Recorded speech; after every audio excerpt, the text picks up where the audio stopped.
हम स्टार्ट करने जा रहे हैं IBPS PO prelims 2026 mock test 3। Guidely का मॉक टेस्ट है। इसका जो मॉक टेस्ट 1 है और मॉक टेस्ट 2 है वो ऑलरेडी मैं यूट्यूब चैनल पे अपलोड कर चुकी हूँ, आप देख लेना अगर आपको देखना हो तो। अभी हम स्टार्ट करते हैं।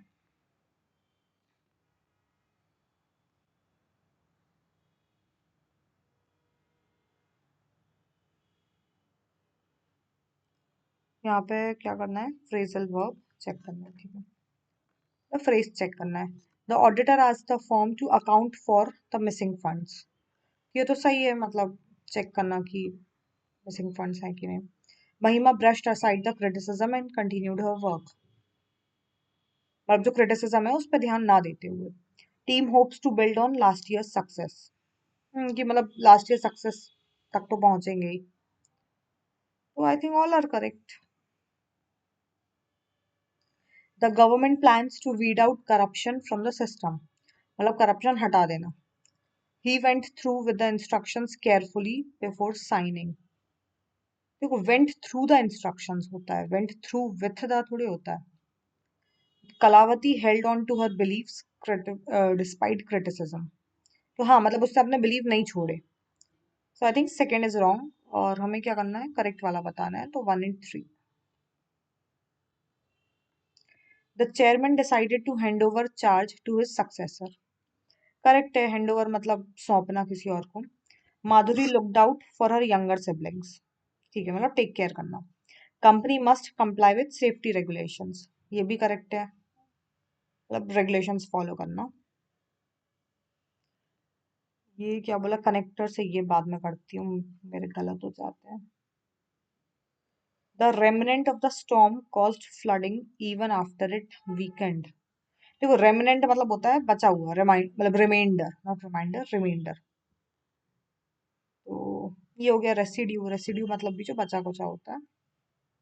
मतलब कि फ्लड, जो स्टॉर्म का जो थोड़ा बहुत कहते हैं ना अंश बचा था, उसने भी फ्लडिंग चालू रखी। स्टॉर्म ऑलमोस्ट खत्म होने के बावजूद भी।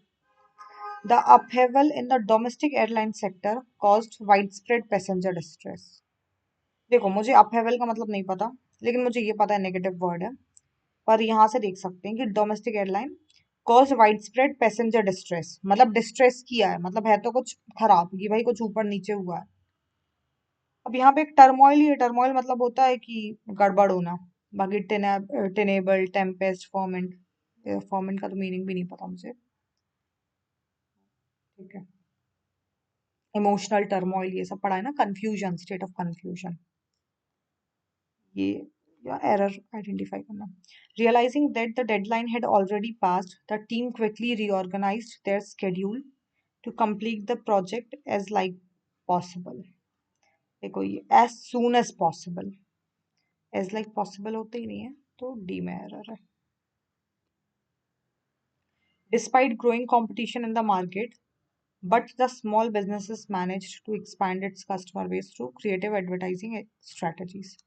देखो बट नहीं आता यहाँ, ये पढ़ने के स्टाइल में ही हमें समझ में आ जाता है कि गड़बड़ क्या है। थोड़ा सा मतलब हमें अपना रीडिंग वैसा रखना चाहिए। तो despite growing competition in the market the small businesses manage to. यहाँ बट नहीं आएगा। The previous two surveys of the same kind revealed, इस स्पेलिंग रॉन्ग है, that most Indians did not have any form of health insurance. यहाँ पे पूछा क्या है, करेक्ट स्पेल्ड एंड अप्रोप्रिएट। ठीक है, रिवील्ड की स्पेलिंग रॉन्ग है। If more people used public transportation instead of driving, cities would likely experience and lower levels of pollution। ठीक है, तो हमारा wrong है B। The nation state system premised on absolute sovereignty has revealed its limits in addressing problems that cross borders। तो देखो spelling तो सबकी सही है, एक बार देख लेते हैं कि अप्रोप्रिएट है कि नहीं। देखो premised on absolute sovereignty has revealed its limit, सही है ये, all are correct. Having reviewed the proposal carefully, the reviewed, having reviewed the proposal carefully, the board decided to approve the funding but requested regular updates. So A is wrong.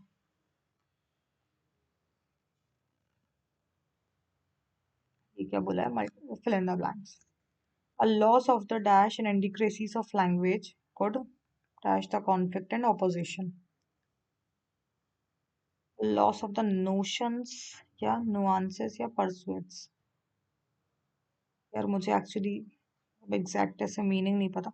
Nuances मुझे पता है कि detailing. Nuances के एकदम याद नहीं रहता. ये वर्ड बहुत बार पढ़ चुकी हूँ पर याद नहीं रहता. इसको अभी छोड़ते हैं. ठीक है. Intricacies of the language could dash conflict and opposition by making adversarial thinking impossible. ये भी छोड़ते हैं. अभी कंफ्यूज ही हो रही हूँ. However, it is highly unlikely. पूछा क्या है कि सी में 4 हाइलाइटेड वर्ड्स हैं और इनएप्रोप्रिएट वाला बताना. It is highly unlikely that we are actually witnessing such a systematic endeavor. देखो एक तो एक्चुअली की स्पेलिंग रॉन्ग है, एक सिस्टमेटिक की रॉन्ग है. MATIC होता है. एंडीवर की करेक्ट है. तो second and third is wrong.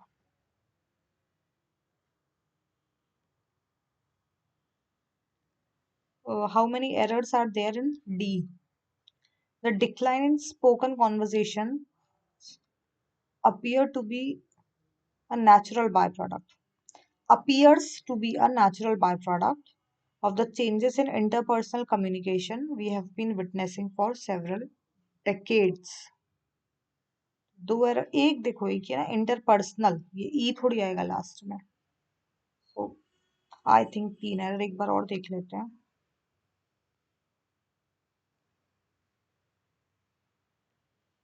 I think 3 he.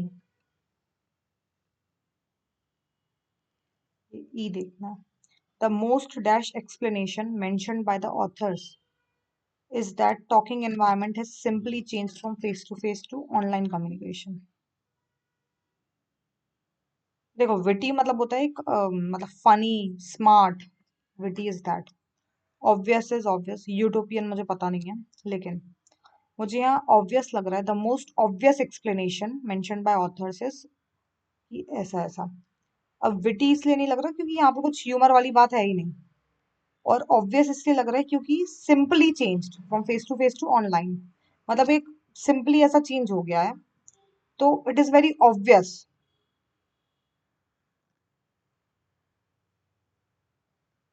What does the word paramount in the passage means?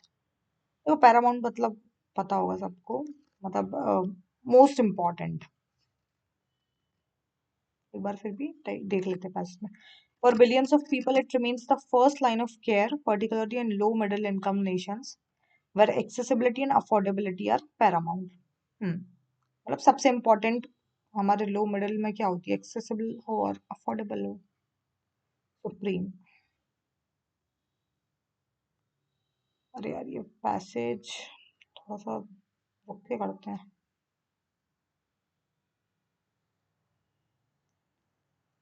The rising public awareness about environmental issues is prompting governments to introduce stricter regulations on pollution. देखो regulations की spelling wrong है. Question देख लेते हैं. यही correct spelling और appropriate usage. The professor explained that students who reviewed their notes regularly tended to perform significantly better on exams than those who do not. In exams. और exams नहीं होता, इन exams होता है. तो T is wrong. Mr. Sharma's punctilious approach ensured thorough environmental check. देखो ये तो पढ़ के समझ में आ रहा है. पंचुलियस मतलब पंचुअल अप्रोच. पंचुअल तो नहीं पर एक स्ट्रिक्ट या फिर केयरफुल अप्रोच ले सकते हैं क्योंकि आगे बोले कि एंश्योर थरो एनवायरमेंटल चेक. मतलब एनवायरमेंटल चेक बहुत अच्छे से हो गया. तो मीनिंग तो कुछ अच्छा है इसका कि भाई स्ट्रिक्ट होगा या केयरफुल होगा जो भी. देखो इंट्रूसिव मैंने पढ़ा लेकिन मुझे बिल्कुल मीनिंग याद नहीं आ रहा. ग्लीफुल चीयरफुल मतलब वही एक इंजॉयबल. तो बोथ बी एंड सी. स्क्रपलस मतलब होता है स्ट्रिक्ट. जहां तक आई थिंक इसका प्लस होना चाहिए। चलो अब हम पैसेज कर लेते हैं, 10 मिनट बाकी है, पहले पैसेज कंप्लीट करते हैं। एक बार पैसेज रीड कर लेते हैं ना, क्योंकि टाइम है, जब टाइम नहीं होता तो डायरेक्ट क्वेश्चंस पढ़ते हैं और सॉल्व करते हैं।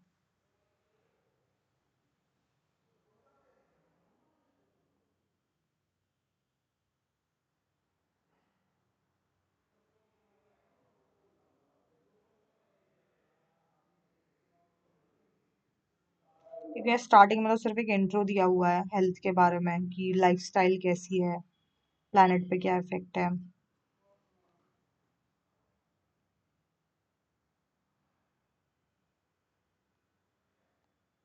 वो यहाँ क्या बोला है, science of well being therefore is not new, rediscovery of traditional understanding. यहाँ पे अब ट्रेडिशनल उसकी बात की कि वापस से वो आ गई है। अब कैसे आई है, लेकिन एविडेंस बेस्ड रिसर्च के बेसिस पे आई है। WHO रिपोर्ट्स की 90% ऑफ जो मेंबर हैं उन्हें ट्रेडिशनल मेडिसिन का यूज बताया है। और अभी भी बिलियंस ऑफ पीपल के लिए वो फर्स्ट चॉइस है, स्पेशली कहाँ पे, लोअर मिडिल इनकम वालों के पास। और traditional medicine supports biodiversity, nutrition, food security, livelihoods वगैरह भी। अब बताए कि इंडिया में जो आयुष चलता है, ये आयुर्वेदा और ये यूनानी, ये सारे इसके फुल फॉर्म है, मुझे पता है, मैंने पढ़ा हुआ है इसलिए। कि आयुष में अलग जो है कि वो एक कंज्यूमर प्रेफरेंस की वजह से नहीं चल रही है, but also by a paradigm shift. Health care system कैसे इवॉल्व हो रहा है, रिएक्टिव से प्रोएक्टिव और प्रिवेंटिव मॉडल्स पे जा रहे हैं। और ये कि wellbeing can not be achieve through fragmented approach, मतलब डिफरेंट डिफरेंट, फ्रेगमेंटेड मतलब अलग अलग, बिखरे बिखरे इन अप्रोचेस पर नहीं चल सकती। ये क्या मांगती है कि इकोसिस्टम होना चाहिए, बैलेंस वाला इकोसिस्टम होना चाहिए माइंड बॉडी ह्यूमन एनवायरनमेंट में। और इंडिया जो है वो एक हब बन के आया है इनोवेटिव रिसर्च और डेवलपमेंट इनिशिएटिव के लिए, जिसने ग्लोबल मेडिसिन सेक्टर को ट्रांसफॉर्म कर दिया है। और इसके लिए जो WHO का GTMC है, वो नॉलेज हब बनता है किस चीज के लिए, एविडेंस बेस्ड कोलैबोरेशन के लिए। और GMTC aims to optimize contribution of traditional medicine to global health and sustainable development। बाकी यहाँ क्या बोला है कि गुजरात में इसका जो जामनगर में फाउंडेशनल सपोर्ट है GMTC का, GTMC sorry.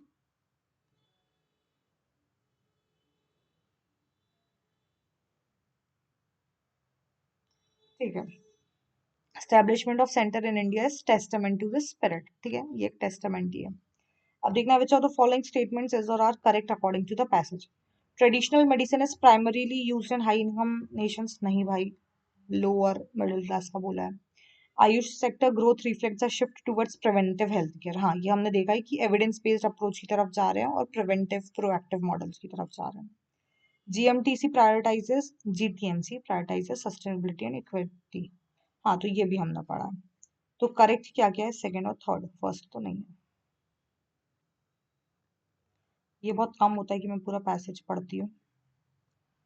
Which of the following can not be inferred, traditional medicine contributes to biodiversity conservation. तो हाँ, ये हमने पढ़ा है। GTMC प्रमोट्स एविडेंस बेस्ड, हाँ। India is the only country supporting traditional medicine, नहीं भाई, यहाँ पे बोला है कि ग्लोबल लेवल पे इफेक्ट हो रहा है, तो third can not be inferred. Which of the following best describes tone of the passage. तो क्रिटिकल एंड डिसमिसिव तो नहीं यार, कहीं पे भी क्रिटिकल तो नहीं था। ऑब्जेक्टिव येट एडवोकेटिव, हाँ, यहाँ पे एक चीज बताई थी और फिर उसको एडवोकेट किया था कि ये क्यों कैसे, कि अगर हम शिफ्ट हुए हैं तो क्यों हुए हैं। सिनिकल एंड स्केप्टिकल नहीं, नॉस्टैल्जिक भाई पुराना तो कुछ भी नहीं था, तो ऑब्जेक्टिव येट एडवोकेटिव पे जाते हैं। The word fragmented is the opposite to, तो फ्रेगमेंटेड मतलब होता है बिखरा बिखरा, जो डिवाइडेड स्कैटर्ड डिसजॉइंटेड भी, तो यूनिफाइड हो गया एक साथ। Which of the following best explains why the establishment of GTMC in India is portrayed as significant? ठीक है, GTMC का क्यों मतलब वो सिग्निफिकेंट है। It replaces all existing WHO health institutions, तो ऐसा तो नहीं बोला है पैरा में। It symbolizes global collaboration grounded in evidence and sustainability, हाँ, ये बोला है कि एविडेंस बेस्ड पे गया है और सस्टेनेबिलिटी पे गया है GTMC. It centralises control of traditional medicine under India alone. नहीं यार, बिल्कुल भी नहीं बोला ऐसा। It commercialises traditional medicine globally, ये भी नहीं बोला। तो हमारा आंसर है which of the following best captures the central argument of the passage. Traditional medicine should replace modern medicine entirely. देखो एक बात हमेशा याद रखना जब भी पैराग्राफ करो, जहां पे ये डोमिनेटिंग इफेक्ट डालती है ना कि एंटायरली ऐसा कर लो या पूरा का पूरा इस पे डिपेंडेंट है, कभी ऐसा नहीं होता। तो ये तो रॉन्ग ही है। Lifestyle diseases are caused solely by environmental degradation. नहीं, क्योंकि यहाँ सोनली बोला ना कि सिर्फ इसकी वजह से होता है, तो नहीं। India dominates global pharmaceutical industry, तो ऐसा भी नहीं बोला है। Integrating evidence based traditional medicine into global health care system promotes holistic and sustainable wellbeing, हाँ ये बोला है। और क्या WHO has recently abandoned modern medical frameworks, नहीं ऐसा कुछ भी नहीं बोला है। Passage suggest that modern health care systems are evolving primarily because, क्यों modern health care system evolve हो रहा है? ट्रेडिशनल मेडिसिन इज चीपर, नहीं। Governments are mandating its use, तो भाई गवर्नमेंट ने तो कहीं पे भी मैंडेट नहीं किया है। There is recognition that reactive models are insufficient for holistic wellbeing, हाँ ये हमने पढ़ा था कि रिएक्टिव की जगह प्रोएक्टिव वो मॉडल्स होने चाहिए, प्रोएक्टिव और evidence based. Modern science has failed completely, नहीं। Consumers distrust all farm products, नहीं। तो हमारा यही है। Which of the following best reflects the philosophical underpinning of the passage? देखो भाई फिलोसॉफिकल बोला है ना, अब हम देखते हैं। Scientific progress must exclude tradition, तो यार ऐसी कुछ बात तो हुई नहीं है और इसमें फिलोसॉफी है भी नहीं। Health is purely biomedical construct, नहीं। ये देखो फैक्ट सही है या गलत है उसके पहले ना हमें फिलोसॉफी पे ध्यान देना है, क्या ये कुछ भी वैसा जा रहा है तो नहीं जा रहा है। Traditional knowledge is superior, not at all. Economic growth is superior to ecological balance, तो ये भी नहीं। देखो ये सुपीरियर जब शब्द लग जाते हैं ना, मतलब वो एक ईगो में जा रहे हैं, तो ऐसी पैसेज में ये चीजें गलत ही होती हैं। Sustainable wellbeing requires harmony across systems, हाँ ये देखो पूरा का पूरा फिलोसॉफी है कि जो सस्टेनेबल वेलबींग क्या है कि भाई सिस्टम में हार्मनी पीस मेंटेन रहे, प्यार मेंटेन रहे। हमारे क्या 4 बचे हैं और 2.5 मिनट बचा है, तो पहले ये देखते हैं। ओनली कनेक्टर्स है, ठीक है। A sudden and unexpected cyclone struck the coastal fishing village early in the morning, destroying dozens of small boats and damaging several thatched homes near the shore। ठीक है कि ये साइक्लोन आया और फिशेस वगैरह, sorry, dozens of small boats और बहुत सारे घर वगैरह टूट गए, खराब हो गए, डिस्ट्रॉय हो गए। Local fisherman with the help of volunteers manage to rebuild most of the damaged boats within just 2 weeks.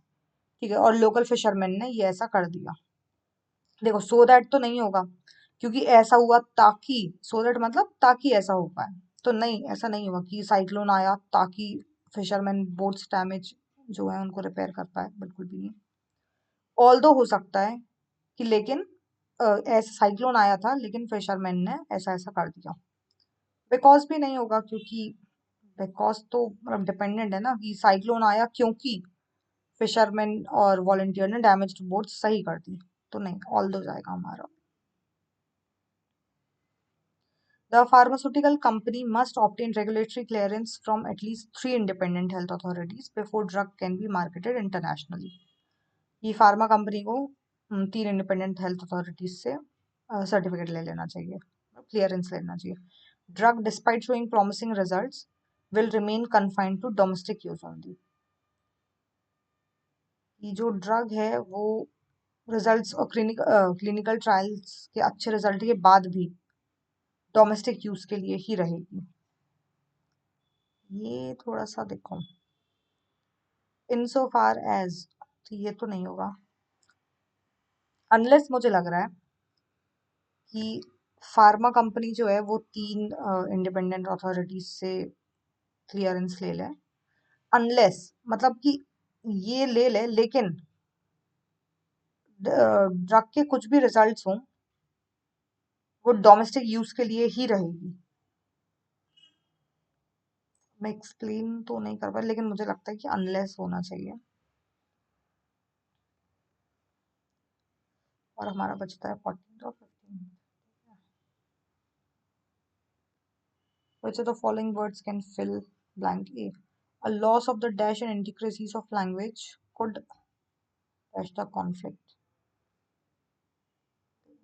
मुझे ये बिल्कुल ही नहीं पता है।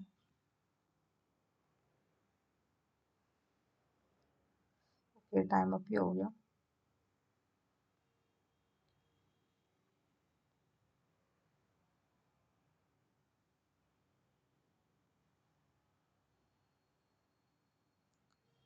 ऑल राइट, तो हमने 28 अटेम्प्ट किए हैं 30 में से, और एक्यूरेसी 100%।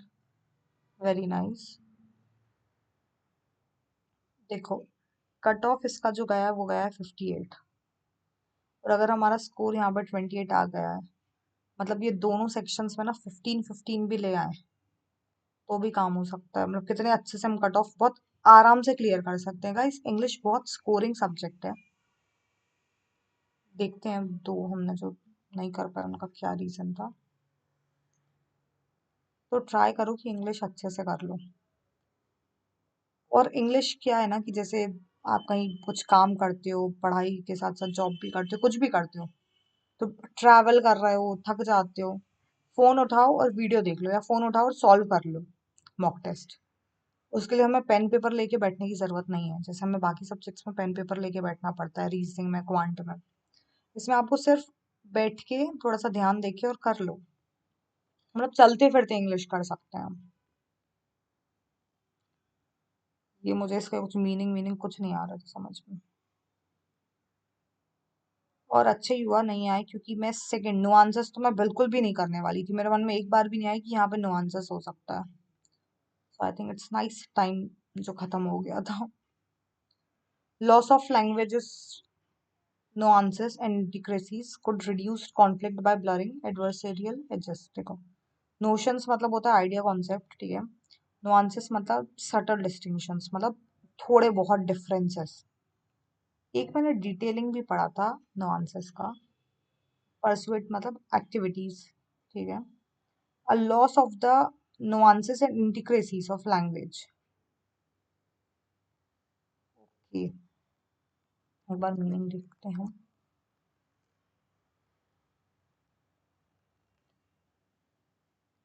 nuance मतलब a very small difference, जो बोला है subtle difference, feeling, sound।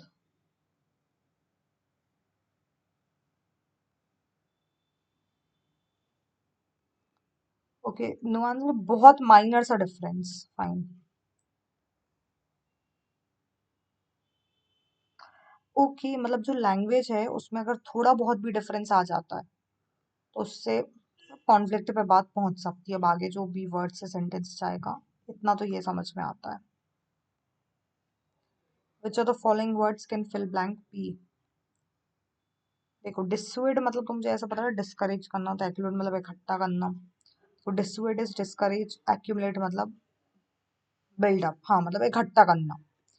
Any annihilate मतलब कंप्लीटली डिस्ट्रॉय करना। ओके, ये मीनिंग मुझे नहीं पता था। अगर आपके, मैं ये अपनी कॉपी में लिखने वाली हूँ, अगर आपको भी मीनिंग नहीं पता हो तो अपनी कॉपी में जरूर लिख लेना।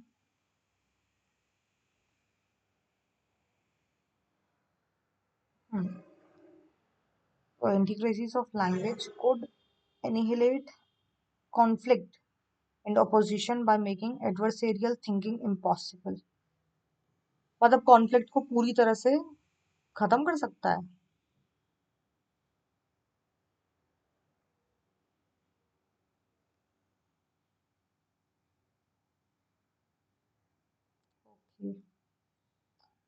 ठीक है गाइस, तो ये हमारा मॉक टेस्ट खत्म होता है। और बात ये है कि कोई बात नहीं, दो छूटे या किसी का चार छूटे, पर एक्यूरेसी पे ध्यान जरूर दो यार, कि जितना भी किया है वो करेक्ट तो करें हम। ठीक है, इसके साथ हमारा मॉक टेस्ट खत्म होता है। मिलते हैं हम नेक्स्ट मॉक टेस्ट में। Thank you so much.